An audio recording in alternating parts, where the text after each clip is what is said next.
This is our third session on making sense out of suffering, and I want to begin by saying that not all suffering is in the same category, though all suffering can have the same benefits. There are different categories of suffering I'd like for you to be aware of.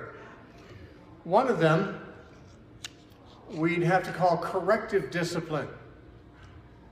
As when a child disobeys and has to come under discipline so that they'll learn not to disobey.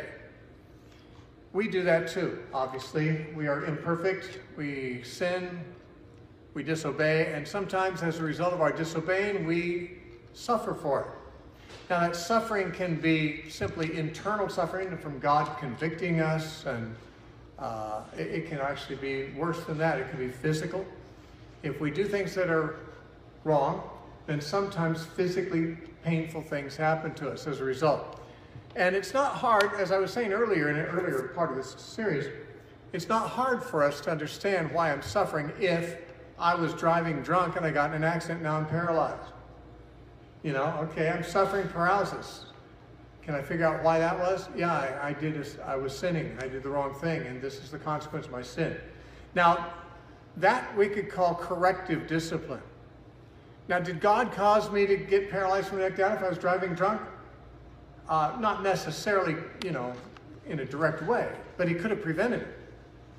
The fact that he lifted his protection and allowed that to happen, allowed the natural consequences of my misdeeds to catch up with me, means he saw a reason to allow it. And what that reason is almost certainly to correct my behavior.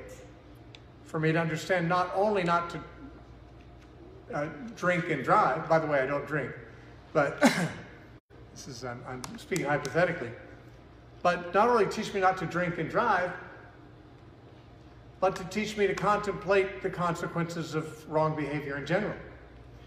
When we suffer for something we've done wrong, it's supposed to teach us. That's why you discipline a child. Not because you're angry at the child, but because you want them to associate the kind of behavior that was inappropriate with consequences that are undesirable. And so sometimes when we're suffering, we can see a very appropriate cause. I did something wrong, and that's why this is happening to me. Joseph's brothers, sold him into slavery, and it was years later when they were perplexed at the way they were being treated by Joseph, whom they didn't know was Joseph. And he was kind of being a little hard on them.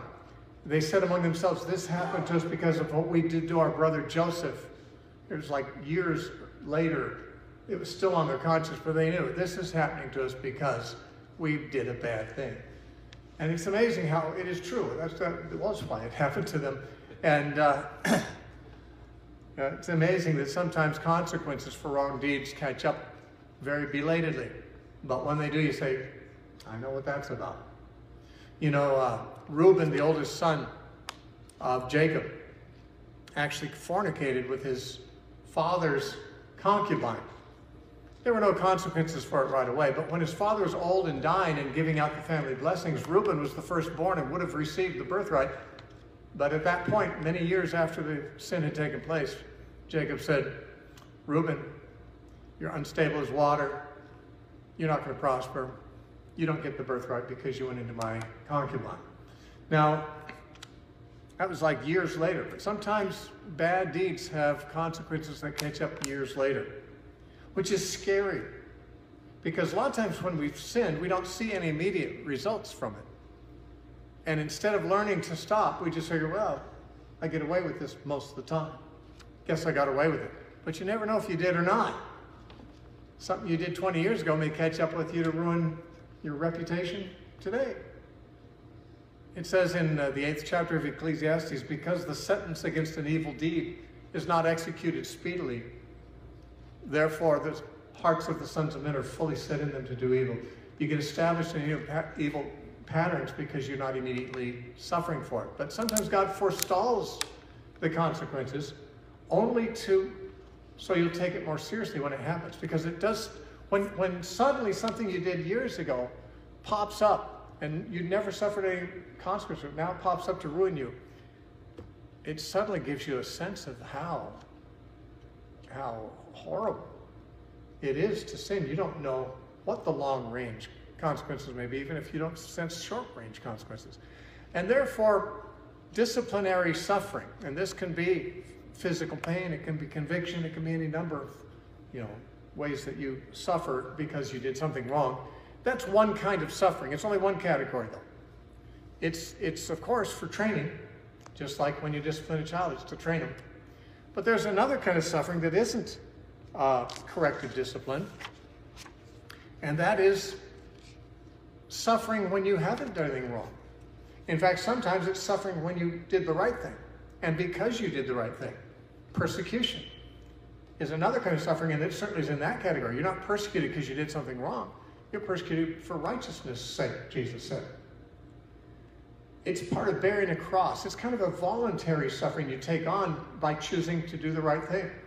Like I said, this is a war zone. We're not in a playground, we're in a battleground. And frankly, when you take the sides of Christ, you're taking sides against the world.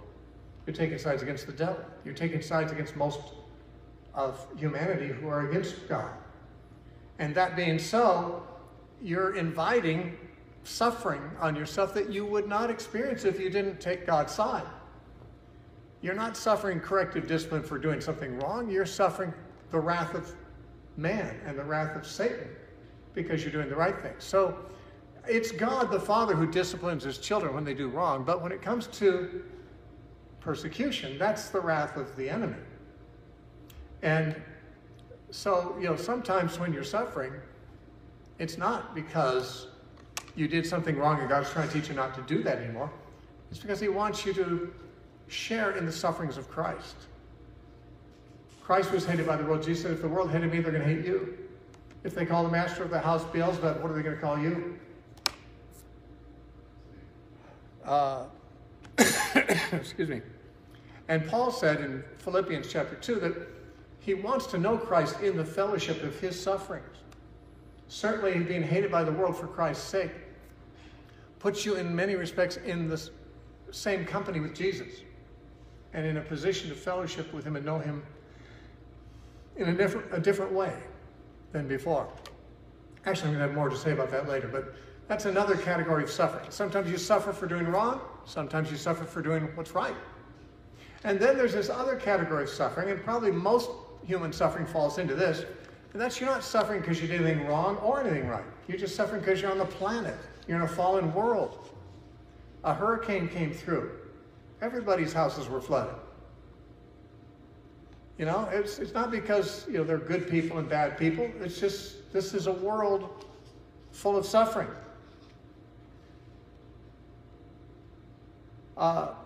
Sickness. If you're working in a hospital with sick patients, you might get sick.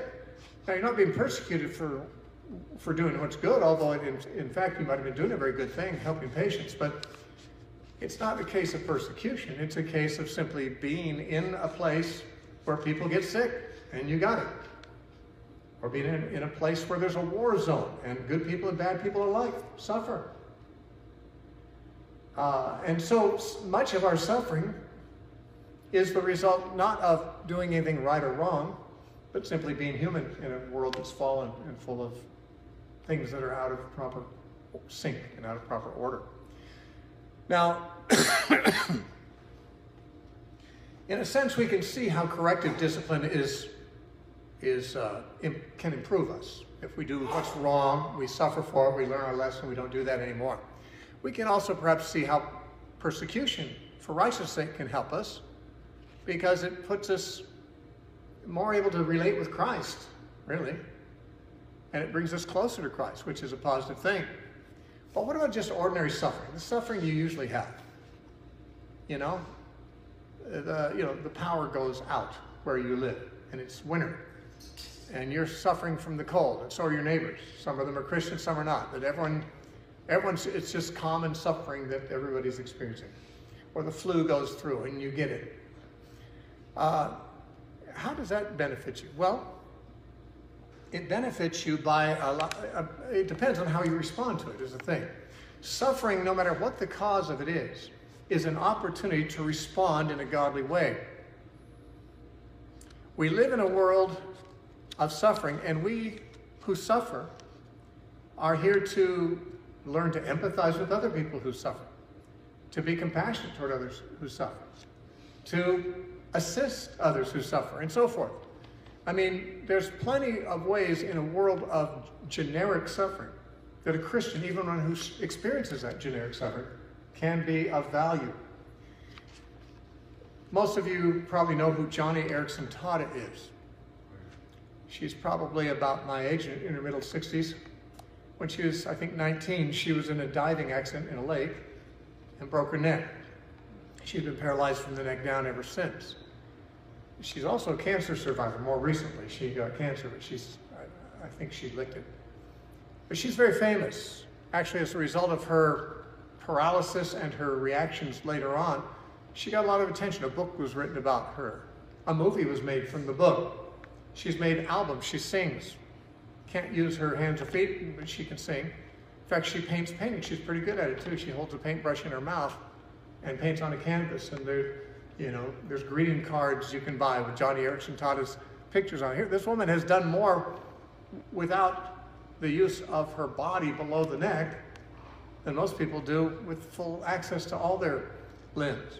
But the interesting thing is, her suffering was not because she didn't suffer for being bad or for being good. It was just an accident. She was diving and it was too shallow and she broke her neck. We could say it's just bad luck. But it has nonetheless been something that has brought much more Christ-likeness in her life, and she would say the same thing. She's a very Christ-like, humble, godly woman. She loves the Lord. She's been on the platform at the Billy Graham Crusades, and she's given her testimony to lots of places. She runs a ministry for disabled people worldwide. And all of this, really, because she's a quadriplegic. I mean, really, if she hadn't had that accident, I'm not sure how much attention she would have gotten. She would have probably just gotten married, had kids, lived in the Midwest on a farm, and maybe sang at church on an occasional Sunday morning. But it's her accident, it's her injuries that have actually made her world famous and given her a voice, given her visibility, and glorified God. And I'm sure she would tell you that she was more or less kind of an ordinary, worldly teenage Christian girl before this, but now she's, of course, very saintly. These are common sufferings. It wasn't persecution, it wasn't discipline from the Lord, it's just the kind of thing that could happen to anybody. But it happened to her. The important thing is, of course, to realize when common sufferings happen that we can still receive them from the hand of God. Because God is able to keep them from happening to us. Probably everyone's heard of stories of some soldier who was out on the battlefield and he had a New Testament in his pocket and a bullet hit him and the New Testament stopped the bullet. Well, I don't think New Testaments generally stop bullets. I think you could probably shoot a bullet through one. But occasionally God has done something like that for someone. Now, he doesn't do it all the time, and I would suppose that most people with New Testaments in their pockets, if they get shot, they'll probably die. But the fact that God can do it on occasion means he could do it every time if he wanted to. I think he does that kind of thing once in a while just to open our eyes and say, see, that's what I could do. Now, if I don't, I've got a reason for it. Why was my son killed on the battlefield? Why didn't God stop the bullet there? Well, I don't know, but he could have and he didn't. And that's the important thing to know. The fact that he could have and didn't, and that he loves you, means it was for a good reason, because God would never allow such sorrow and loss to occur without intending to make good use of it. God would never have somebody paralyzed from the neck down unless he hoped to make good use of it. When a hurricane blows through, there's been a few occasions I've heard where the whole neighborhood was wiped out except one house where the Christian lived. You ever heard of those stories? They happen, rarely. God doesn't do it all the time. But by sparing that one person's house, he shows, see, I'm really the one in charge here. It looks like a generic kind of a disaster that sweeps indiscriminately around, but I discriminate. I am God. I'm paying attention to my children. Now, he won't always spare the Christian. Sometimes their house will go up just like everyone else's. But it won't be because God couldn't have saved it. This is the point I want to make. Any suffering we have is suffering that could have been avoided if God had chosen to make it not happen. There's nothing that can happen to you that God can't protect you from. But he doesn't protect us all the time. He lets us get sick. He lets us die sick. He lets people, Christians, die in violent crimes and in war and in accidents. But he doesn't have to. If that happens, the Christian who knows the sovereignty of God says, God could have done differently. The fact that he didn't means there's a good purpose in this. And I recognize that. That's the Christian's response. Now, what benefits specifically could I expect to gain from suffering that I couldn't get without it? Perhaps there are some things you'd gain through suffering that God could have given you without suffering, but there are some things that require suffering to get them, and they're worth getting. Let me give you a few of them from Scripture. It says in Hebrews 12:11, no chastening seems to be joyful for the present, but painful. Nevertheless, afterward it yields the peaceable fruit of righteousness to those who have been trained by it. Now, it's saying that when you suffer, when God is rearing you and allowing you to face suffering, it's not for nothing, though it's not pleasant. No discipline is pleasant. It's always painful. But afterward, it yields what he calls the peaceable fruit of righteousness in those who are trained by it. The suffering is training. And it yields something called the fruit of righteousness. What is that fruit? Well, let me give you some examples. Romans 5:3 says, and not only that, but we glory in tribulations, knowing that tribulation produces perseverance. Same thing in James 1:3, knowing that the testing of your faith produces patience or perseverance. Perseverance. If you want to be an athlete, you're not likely naturally to be able to run, a marathon. You've got to work up to it. If you're going to be, lift weights, you're not going to be immediately breaking records the first time you pick up the barbells. You're going to have to work up to it. You're going to have to develop perseverance. And it's not comfortable doing so, but it's good to have it. Once you have perseverance, you're in good shape. I remember going on a long hike with some Christian friends of mine out in the woods. And they did it all the time. I didn't. I live a pretty sedentary life. I sit at a desk and read and write most of my time. So I'm not in great shape.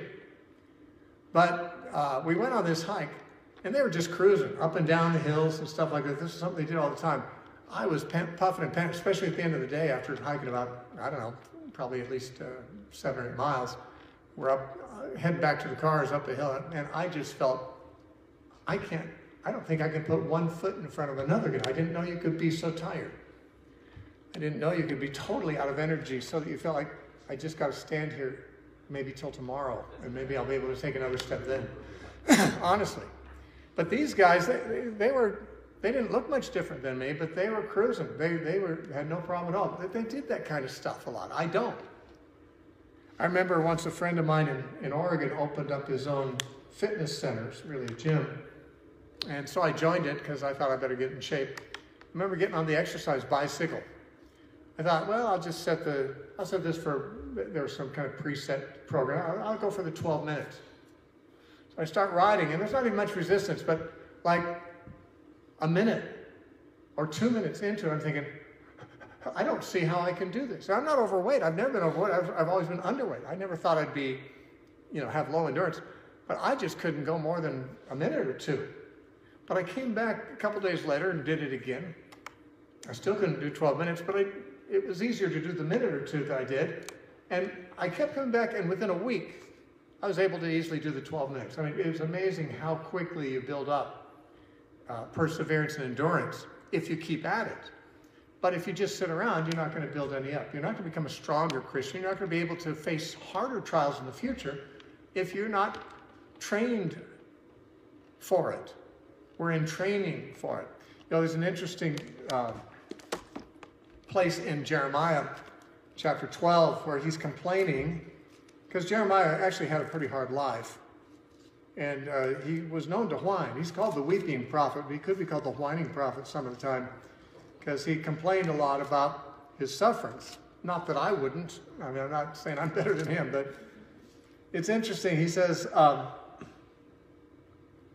he's complaining to God about this, about his circumstances. Then God speaks to him in verse 5, Jeremiah 12:5. God says, if you have run with the footmen, and they have wearied you, how can you contend with horses? And if in the land of peace in which you trusted they wearied you, how then will you do in the floodplain of the Jordan? Now that first line in particular, I remember reading that when I was like a teenager and thinking, wow, is that challenging? If you've run with the footmen and you've gotten tired, what are you going to do when you have to run against horses? You're not going to do very well. Can a man run against a horse in a race? Actually, yes. Elijah did. There are some few Nigerians who've done so in modern times, and sometimes a man can beat a horse. Elijah outran a chariot pulled by horses. He was on foot, Ahab was in the chariot.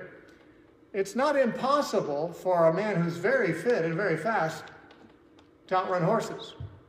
I'll never be able to do it because I'm not very fit or very fast. But what if you're running in a regular race against other people who are just people and you can't handle it? If you've run against the footman and you're a footman and you're exhausted, you can't handle it, how are you going to do when you have to face the horses? If in the land of peace you're having trouble, how are you going to do when the Jordan floods? The idea here is we haven't seen anything yet. I mean, if we began to have persecution in this country, like they had in China, like they had in the Soviet Union at one time, we're just wimps. We're not ready for that. And we don't know what God may have in mind for us in the future, but it may be far worse. And the trials he gives us now are building up our spiritual muscle, our perseverance, our endurance. You can't build up endurance without, stressing your current comfort level. But you're going to want endurance, because there are many, the Bible says, who fall away because they don't have endurance. In times of tribulation and persecution because of the word, they fall away, Jesus said. Paul said in the last days, many shall depart from the faith. Well, who's going to persevere to the end? Well, the ones who do are going to be saved. Whoever perseveres to the end shall be saved, Jesus said. Well, then we better have perseverance, because you never know. The worst may be yet to come in this life. We do not know. Things could get better. But frankly, they used to be better in my lifetime, and I think they're getting a little more difficult now. Whether it's going to continue that trend, I don't know. But from the time I was young, I read about martyrs in Fox's Book of Martyrs, and I read about modern people like Richard Wurmbrand, who were in prison for their faith for 14 years and tortured regularly, or Corrie ten Boom and her sister, who were in the Nazi death camps, or frankly, any number of people who in recent history have suffered things that are unimaginable to us. I thought, could I do that? Could I endure that? One thing I knew is I would have to. It's not like you have a choice. You can't deny Christ. You've got to be strong no matter what. How are you going to get there from here? If we're flabby and wimpy spiritually now, how are we going to get there from here? Trials, they build endurance. The trial of your faith, Paul says, our tribulations produce perseverance. James says that our testing, our trials of our faith produce patience. That's one benefit that you cannot produce without difficulty. You need to suffer in order to build up perseverance. Because being comfortable doesn't build perseverance. It builds flabbiness. So it's a fruit of righteousness, endurance, perseverance. That is a result of, and can only be a result of, suffering. Another one is compassion. Compassion, the word compassion means to suffer with. The word passion is Latin for suffer, and com means with. Compassion means to suffer with somebody. When somebody is suffering and you aren't, they need compassion.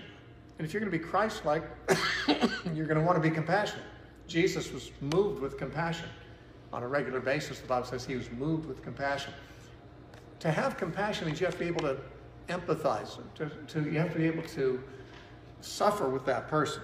It says in Hebrews 5:2, speaking of Jesus, he can have compassion. It's actually talking about the high priest. He can have compassion on those who are ignorant and going astray, since he himself is also subject to weakness. And speaking of Jesus in Hebrews 4:15, it says, we do not have a high priest who cannot sympathize with our weaknesses, but was in all points tempted as we are, yet without sin. Christ can sympathize. Christ has compassion. High priests are besought with weakness like everybody else, and therefore they can have compassion on those who are out of the way. Once you've suffered, you're more likely to be able to put yourself emotionally and, maybe in some other important ways, in the shoes of somebody else who's suffering. And unless you suffer, you can't really have the same compassion. You can't relate. I saw a Dr. Phil show once where he was talking to somebody who, I think one of their children was murdered or something like that, and he said, I'm not gonna lie to you and say I understand what you're going through. I've never lost a child. And sometimes that's what we have to say to somebody. You want to comfort them, but you have to say, I don't know what it's like. But how different it is when you do.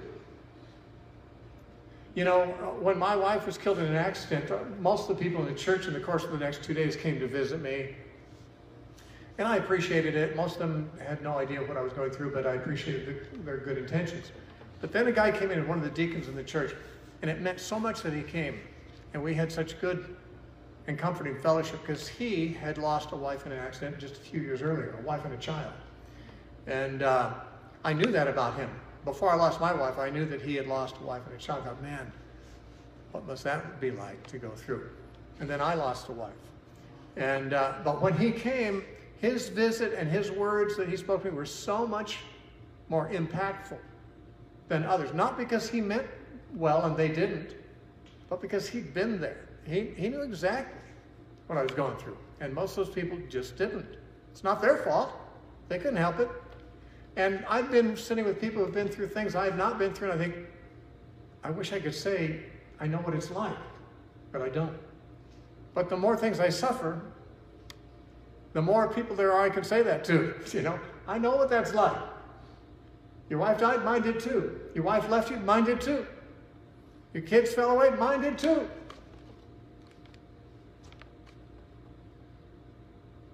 I don't want any of those things to happen to me, but since they have, I know what it's like.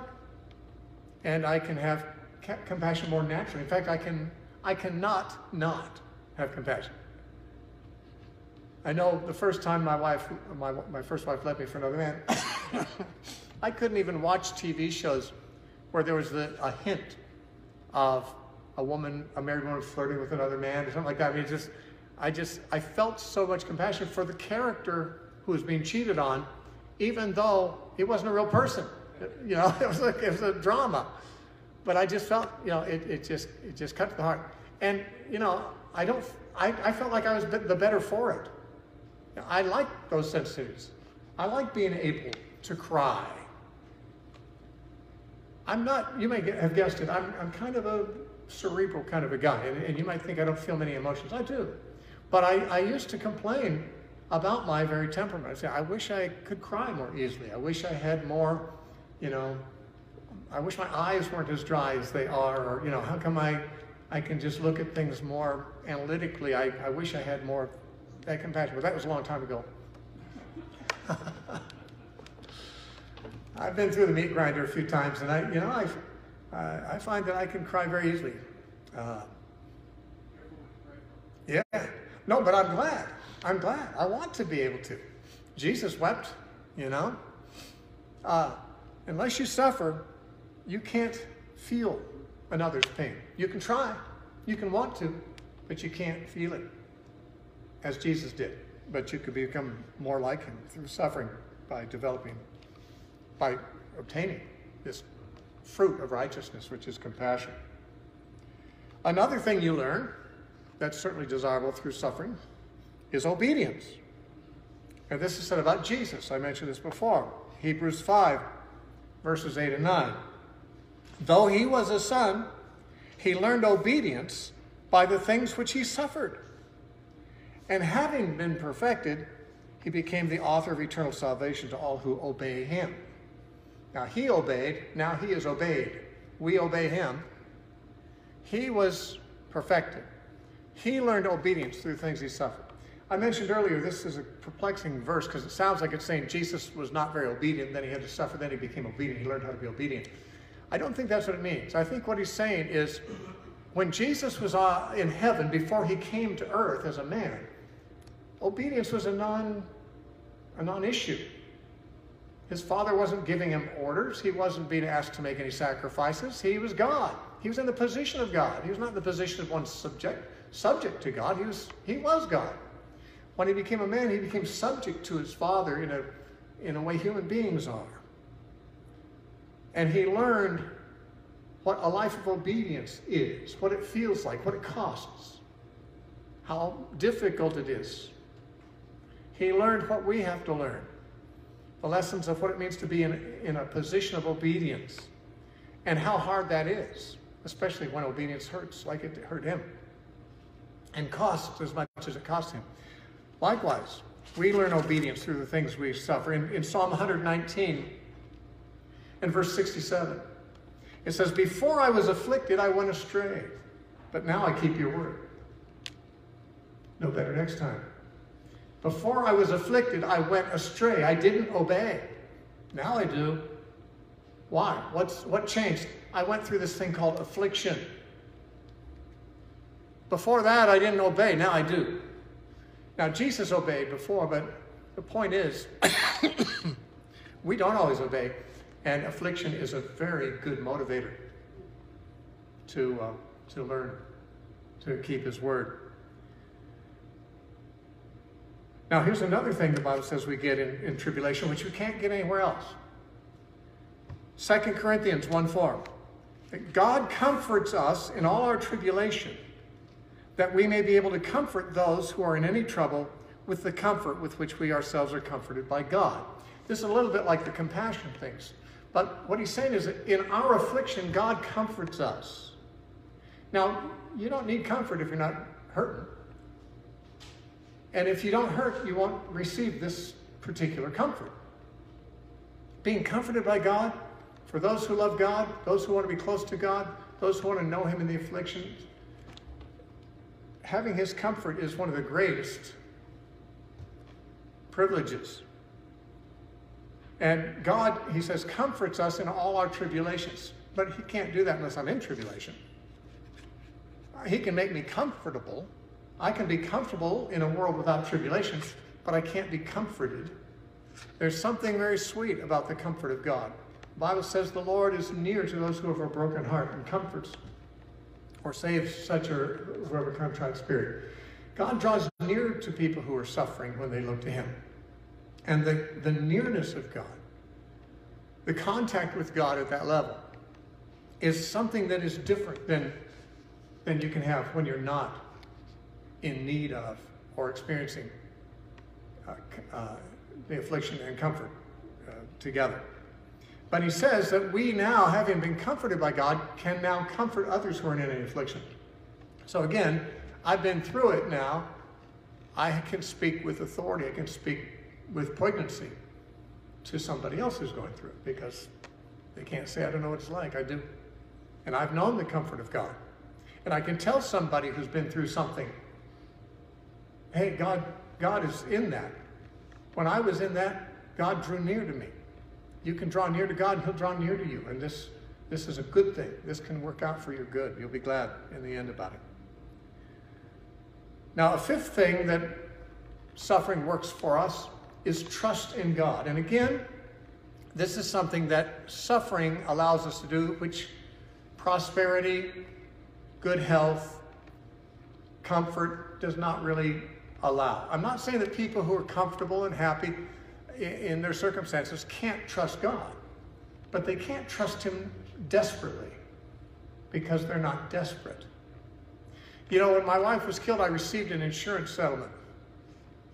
I didn't know I would. I was at home and there's a knock on my door and the car that hit her was insured for a little bit of money. Not anywhere near as much as it could have been, but the guy was a poor guy and he had minimal insurance, and they came and offered me a check. Though it was not a big amount, it was big for me. I had been living on $400 a month at that time. This is 1980 or 81. And I was living with other brothers and living at cheap. I was on the cheap because I was in full-time ministry, and I've always wanted to, free up as much time for ministry as possible. So I'd live very Spartan most of my life. And my actual cost of living with a daughter was $400 a month at that time. The amount that came was not a huge amount, but it was enough to live on for years at my standard of living. But I've been living by faith, by choice. I don't have to live by faith. I could tell people what my needs are, but I don't want to. I want to see God provide, and He does. And so I thought, okay, now I've got all this money. How can I trust God? I was determined, though I have this money, I'm going to trust God the same as when I didn't. But that was impossible. It was just impossible. Why? Because when I didn't have the money, I had to trust God to pay the phone bill every month. I had to trust God to bring in money for my rent. I was driving an old car. If I had to drive anywhere out of town, I had to trust God to keep it running, which was no guarantee in its condition. I had to live on the desperate edge of faith in everything for just the ordinary things of life. But with this money now in my bank account, I didn't have to trust God for any of that stuff. I could say, I'm still trusting you, Lord, but it sounds kind of hollow. God, I'm still going to trust you to pay my rent. I mean, I know God, I've got enough to pay rent for the next 3 years already. So how can I trust Him to pay my rent? I can thank Him. I can say, God has provided for my next 3 years' rent, but that's not the same thing as trusting Him for my rent month by month. I didn't have to worry about my car breaking down. If my car broke down, I could call the tow truck, take it to the dump. I'll buy myself another car. I could do it. I had the money. So I found out, by the way, I didn't like that. I found that I did not like having that there. And so I made a commitment to myself that I would give away that money over the course of the next year and be within a year from that date, have none of it left. And during that year, it was fun. It's fun to give money away, to people, but eventually it was given away, and I was back where I stood, and I loved being back where I had to live by faith again. Because I guess I had that experience, so I know this, because I wouldn't otherwise know it. When you're well off, comfortable, no crisis in your life, trusting God is a luxury. And in fact, it's a luxury that you can't really do quite the same. Because trusting God is at its best when you're desperate and you can't trust anything else or anyone else. When you have money, you can trust the money. I'm not saying it's a sin to have money. That's not my position. My position is there's a great joy in trusting God because you then see His faithfulness on a regular basis, which makes Him more real to you, which is important. When I went into the ministry, I knew that I didn't have a ministry of healing or miracle working, things like that. I thought, well, people who do that, God's always real to you because you're seeing miracles all the time, but I don't do that kind of stuff. So I thought, this is why I will live by faith, because then every time I pay a bill, it's a miracle. Because no human on earth knows my needs or will be allowed to know them. Only God will. And since there's no guaranteed income from your source, every bill I pay will be because God supernaturally put it on somebody's heart to make a contribution that I didn't ask for and didn't let them know was needed. And that's how I've lived for most of 49 years now. And happy about it. As I said, I had that money for a while. I didn't like that very much, but I learned a lesson. And that is, if you don't need God, you don't trust God. You can try. I mean, a lot of people say, boy, I wish I had faith like you. I think, well, my faith is not exceptional. I only believe God as much as I need to. But I need to more than a lot of people do, because I've chosen a way of life that's more dependent on Him. If you want more faith, be more dependent on Him. Now, when you're suffering, you don't choose that. Now, I chose to live the way I do because I like living by faith. And I like the fact that being desperate throws my confidence on God more. But when you're suffering, that's not self-imposed. That's something that happens to you you wish didn't happen and you wish you could change, but you can't. You're made desperate when you're sick, when you lose your job, when your family falls apart and you can't control the other party. You know, when freedoms are being taken away by the government, whatever. I mean, things that you can't control, suddenly you think, I got to trust God more for this because there's nowhere else I can look. And suffering then puts us in the position, to trust in God as we might not otherwise. In 2 Corinthians 1, there's a great statement Paul makes in 2 Corinthians 1:9 or 8 and 9. He says, "We do not want you to be ignorant, brethren, of our trouble which came on us in Asia." Now, he didn't say what it was. I don't want you to be ignorant about it, but I'm not going to tell you exactly what it is. But I'll tell you something about it. He says, "We were burdened beyond measure, above strength, so that we despaired even of life." Okay, that's pretty big trials. We were burdened beyond measure, off the charts, immeasurable. Beyond our strength. Now, some people say, God won't let you be tested beyond your strength. Well, he will. Paul was. But God will give you the extra strength necessary. But he'll certainly allow you to face things that you cannot handle in your own strength. Why? He says, yes, we had the sentence of death in ourselves so that we should not trust in ourselves, but in God, who raises the dead. See, if I can handle it, then I don't have to trust in God. I mean, you know, trusting God is kind of the last resort most of the time. Even if we want to be faithful, it's just, we can handle things most of the time. There's no reason to trust God. It's like the woman who said to her friend, I've tried everything, every expedient, all the resources, they're expended. Now there's nothing left for me but to trust God. And her friend said, alas, has it come to that? Are things so bad that you have to trust God now? Sometimes, yeah, they have to get really bad before you will. Because if there's anything else to trust besides God, you will. Or at least there will be the strong temptation to do so. It's hard to avoid that temptation. If you know you've got a safety net, there's a backup here. If God doesn't come through, it's still okay. When you're in a situation where if God doesn't come through, it's not going to be okay. That's when trusting God becomes dynamic. And so Paul says we had the sense of, we despaired of our lives. We couldn't help ourselves. This happened so we wouldn't trust in ourselves, but we trust in God who raised the dead. Sufferings put you in a position to grow in faith in God. Another thing that suffering does for you is it makes you humble. Now, by the way, humility is an elusive virtue. I don't know if you've noticed, but you're proud. I am, and I've noticed. When I've been in the ministry, I noticed that in the Jesus movement, people who could teach the Bible were looked up to. Because most of the Jesus freaks were brand new converts out of hippiedom. They didn't know one thing about the Bible. I was raised in the church. I read the Bible all my life. I knew something they didn't know, and people looked up to me. And they also looked up to Christian bands, and I was in a Christian band. So I was in situations in ministry that I knew my peers would tend to kind of look up to me. And yet I knew, because I'm serious about God, I always was, that God will strike me right down if I'm proud. And God resists the proud, but gives grace to the humble. It says that several times in the Bible. And that, to me, being proud was a terrifying prospect.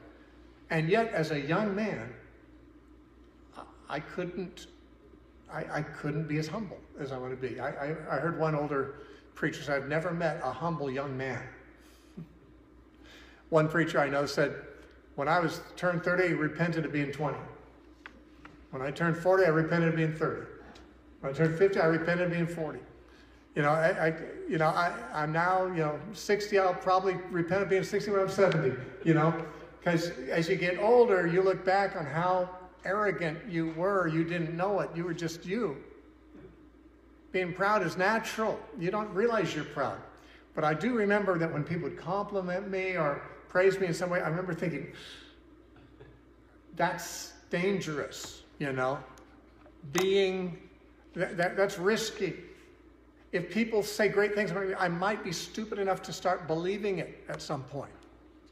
And I know it's not true. I know I'm not great. I know that they're impressed by something that I didn't even have anything to do with. I didn't ask for this. If they start giving me credit, I might start wanting to take the credit. I'll tell you, humility is a hard thing to find, and I don't know that any man finds it perfectly. But young men especially are more prone to it because they feel indestructible. Young men are indestructible. As you get older and weaker and uglier.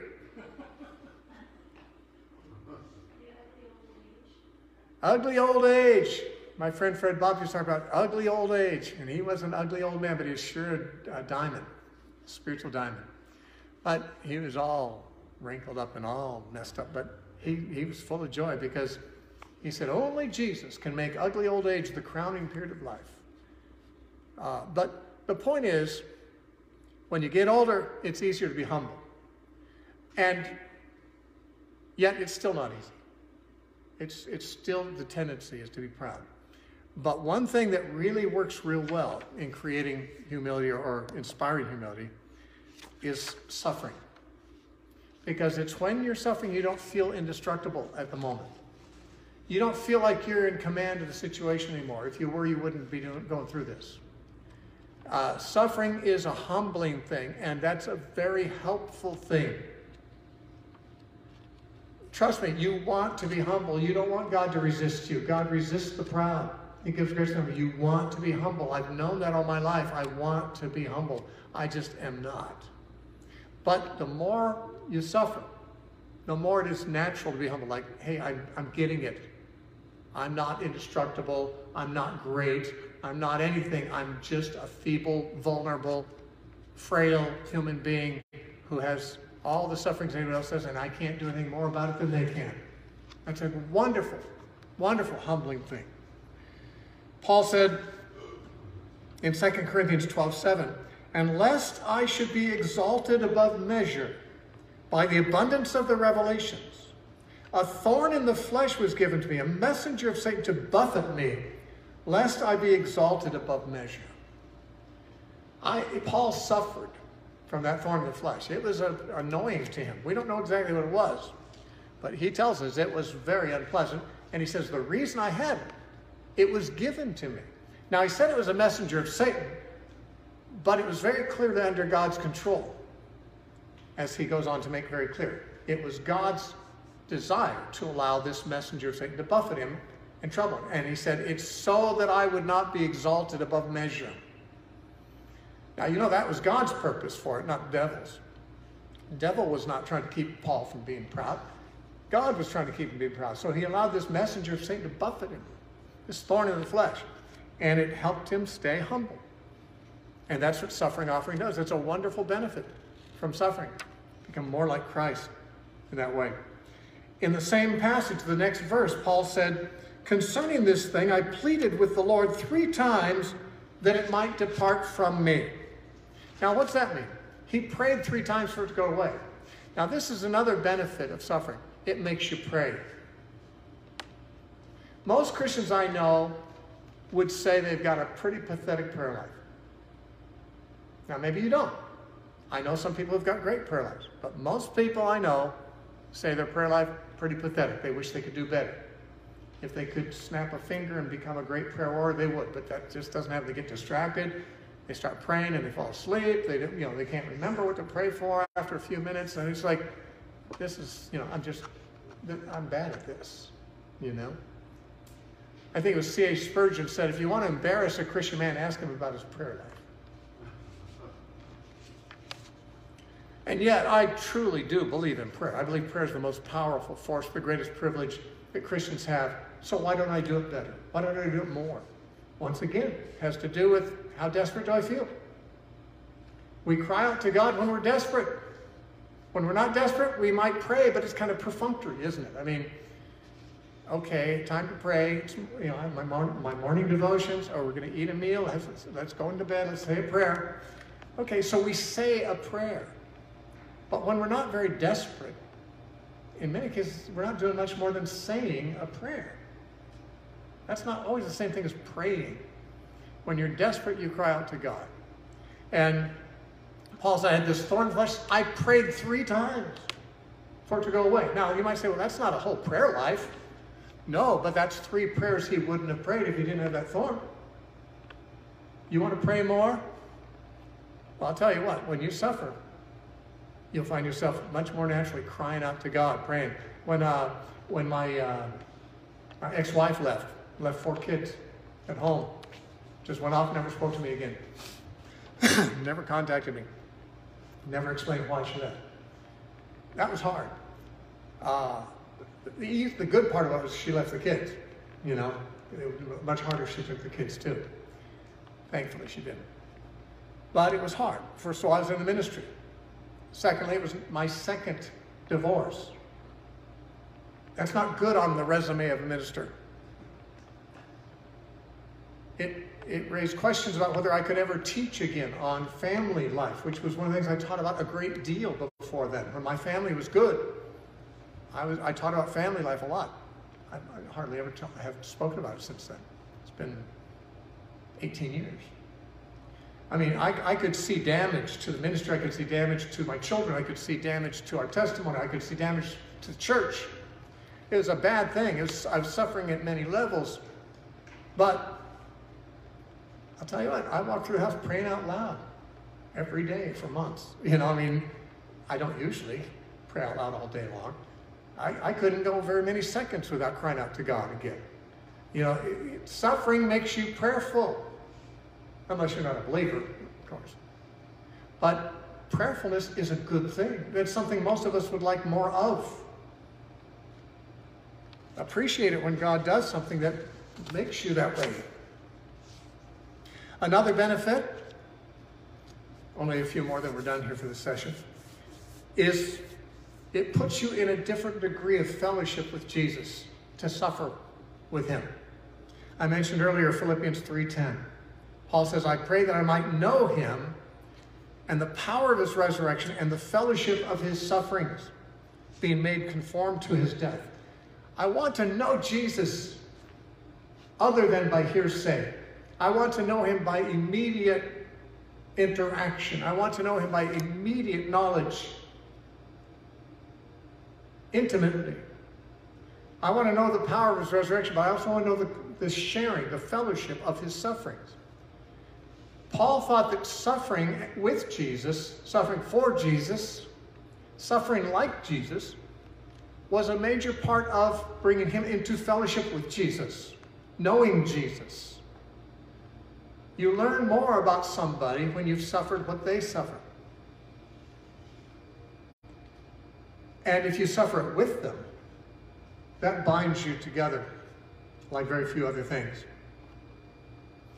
If people endure, you know, if a bunch of, you know, skiers are stranded together on a mountaintop and they're not sure they're going to be rescued, you know, if they get rescued, they'll be close. At least when they see each other, they'll feel they've got sort of a bond there because they've been through something together that they haven't been through with other people. If you go through the kind of suffering that Jesus went through, and you're mindful of the fact that you're, you know, experiencing what he experienced, this adds dimension to your fellowship with Jesus, to your connection, your more, not your salvation connection, but to your emotional connection, your awareness of what he's like. You know him better if you go through fellowship in his sufferings with him. Another benefit that suffering brings is what we could call homesickness for heaven. We are pretty comfortable in this world. I remember a pastor's wife once said to me, you know, I want Jesus to come back and all that, but frankly, I hope he doesn't come too soon, because I'm really liking my life right now. Well, I don't blame a woman for liking her life if she has a good life, but if liking this life becomes a rival to your bridegroom and your desire to be with him, then that's not a healthy thing. the world is a rival to Christ for our affections. And when the world treats us so good, it's easy for us to give it a lot of our affection. When the world turns on us and things go badly, when the world is an uncomfortable place, a painful place to be, that's when you start thinking, come quickly, Lord Jesus. John was on the island of Patmos when he said, come quickly, Lord Jesus. He was imprisoned there. He was a prisoner.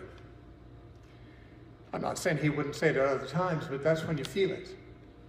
That's when you really want to see Jesus. That's when you realize this world is not my home.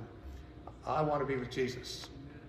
And Paul said that. He was imprisoned probably in Rome when he wrote Philippians 1. He's telling his readers how hard it is for him. But he says, I am hard pressed between the two, having a desire to depart and to be with Christ, which is far better. Paul suffered a great deal. And he said, this just makes me want to go be with Jesus because that's so much better. But a lot of people I know, when they think about being with Jesus, they look at their present life, think, these are the golden years of my life. I'm retired now. I don't have to go to work. The kids are grown. The house is paid for. We got an RV. We can live like, frankly, royalty couldn't live over 100 years ago. And this is a pretty sweet gig. But it might be a little too sweet sometimes. Like, if you found out you're going to die, you'd say, oh no. See, I've always lived a life, even when I'm happy, and I'm mostly happy. I'm certainly very happily married right now. My life is a very happy life right now. But I've never been at a point in my life where if a doctor would say, got bad news, 3 weeks to live. I've never been at a point in my life where I wouldn't say, any chance it could be sooner? This world is not a place I am loath to leave. Not that I don't like this world. I'm pretty comfortable. I got a lot of friends. I've got a happy life, actually. But it's nothing like seeing Jesus. And when the gig isn't that sweet, when you're really starting to have pain and suffering and trials, and the world isn't starting to look like your friend anymore, that's especially when you get homesick for Jesus. Come, Lord Jesus, take me away. That's a good thing, to long for Jesus. Paul says, there has laid up for me a crown of righteousness, not for me only, but all who love his appearing.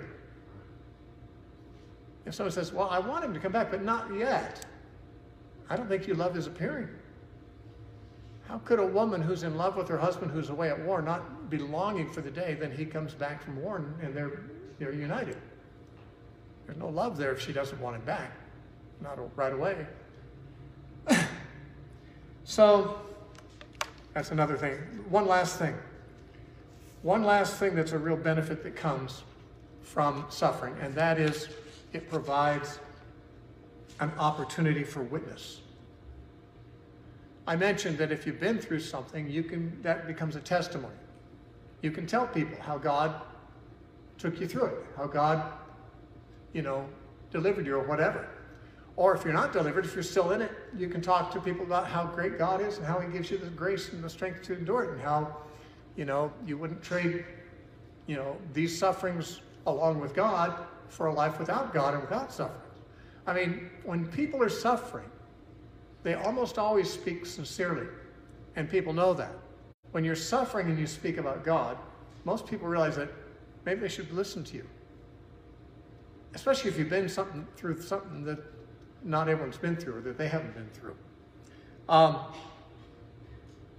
It says in Philippians 1, 12 through 14, Paul says, I want you to know, brethren, that the things which happened to me here, he's in prison, actually turned out for the furtherance of the gospel, so that it has become evident to the whole palace guard and to all the rest that my chains are in Christ. Because I'm in prison, I have access to minister and to testify to the prison guards, to the whole household of Caesar. That's a witness I didn't have access to. That's an audience I didn't have access to. And most of the brethren in the Lord, having become confident by my chains, are much more bold to speak the word without fear.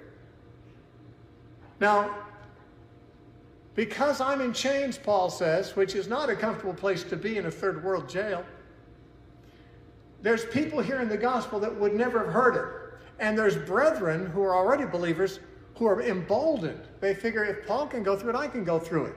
I'll tell you what, I have been impacted in my life more than by any other thing besides the Bible itself. I've been impacted by biographies, especially biographies of people who've suffered great things. And again, I mentioned Richard Wurmbrand, Corrie ten Boom, Johnny Erickson Tada, the stories in Fox's Book of Martyrs. Those stories have done more to inspire me because of the testimonies of those people and what they suffered. You know, someone gave me Fox's Book of Martyrs as a gift when I was like 17. I didn't want to read it. I knew it was a great book. I'd heard it was a great book, but I'm squeamish. I don't like to see blood on television. I don't even like to see a squished possum on the side of the road with its guts out. It gives me the creeps. I don't have a strong stomach. I'm weak. I don't want to read about these people being skinned alive and you know, shot through with arrows and, you know, hung with spears. I don't want to read this stuff. And then I'd had it on my shelf for a really long time and never cracked the book. And then one day I thought, you know, everyone says this is so great. Maybe I'll just take a peek and read. The thing was so encouraging. The book's totally edifying. I mean, it does describe all these tortures and martyrdoms, but what it's describing is these people receiving this grace from God to be joyous in the face of suffering and to be strengthened and to testify to their persecutors and people getting saved because of this. And I mean, I thought, well, this is a really different angle, you know? I mean, I knew it was a story about people suffering and dying. I didn't know it was a story that was so much about the testimony that they gave and the impact their testimony had on people. Tremendous. So we're going to take a break, but I just want to remind you of the things we've covered that I believe are the primary benefits that the Bible says we can receive through suffering, which we cannot as easily or maybe not at all receive without suffering. The peaceable fruits of righteousness that we benefit by being trained by our suffering. One of them, as I said, is endurance. Another is compassion. Another is learning to be more obedient. Another is the receiving of God's comfort in afflictions. Another is learning to trust God and experiencing trust in God. Another is humility. Another is prayerfulness. Another is a degree of fellowship with Jesus that can't be had without fellowshipping in his sufferings. Also, there's homesickness for heaven. And then there's, of course, the kind of special dynamic testimony that comes, that God gives you because of your suffering. As I said, Johnny Erickson Tada probably wouldn't have any audience at all. No one would even know who she is if she hadn't broken her neck and spent 50 years in a wheelchair, unable to move, in pain. And I'm sure she'd be glad to have been healed. But also I know her attitude enough so that she has no regrets, no bitterness. Because your suffering can make you better in all these ways, and those are valuable ways. Only spiritual people would even care about those values, but Christians do. Now, the remaining lecture we have, we're going to take a break. We're going to have one more lecture, and we're done. And that is how to benefit from suffering. Because as I said, you can go through all the sufferings and not gain any of those advantages I just named. You can actually have the potential of all these advantages and go through all the suffering that should have produced them and not have them, not get them. Why? Well, that's not a mystery. The Bible's very clear. When you suffer, do this, this, this, and this. That's what we're going to be talking about, so that you can make sure that you don't waste your sufferings. So let's take a break from that. Okay. 15 minutes.